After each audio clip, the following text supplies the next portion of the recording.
Next time you're pondering that tight, tiny, tricky space in which to leave your car before walking up to the stadium, consider giving Jose Mourinho a bell.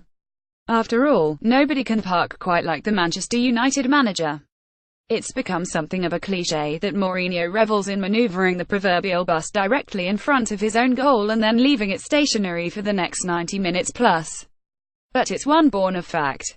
When the job calls for it, and usually it's when on the road, the Portuguese has no shame in shutting up shop, frustrating the opposition and getting out of there with 1 point if not 3.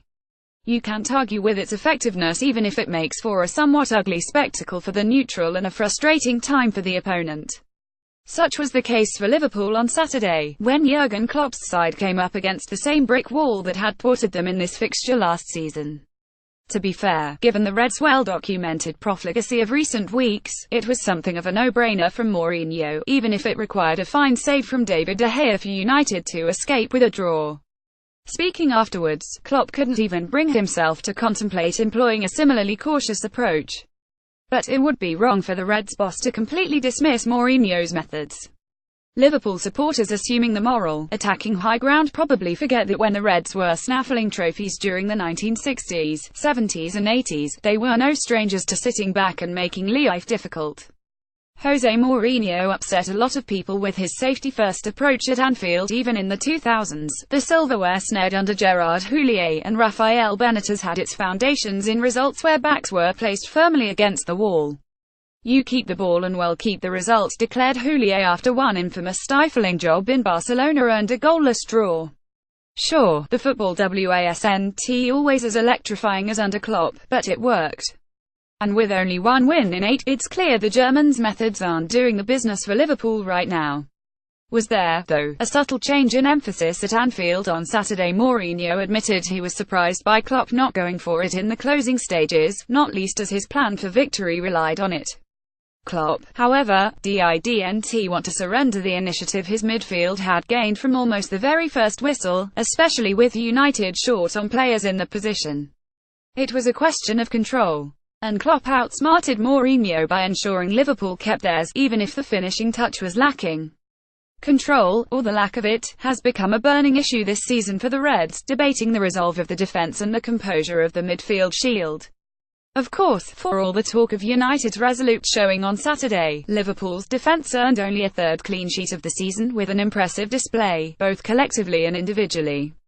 Philippe Coutinho and Liverpool were hounded out of it by Manchester United. They knew when to go forward and when to drop back, almost completely negating free-scoring Romelu Lukaku. Simon Mignolet has 5 more touches of the ball than his Belgian compatriot, and rendering United's counter-attacking threat redundant.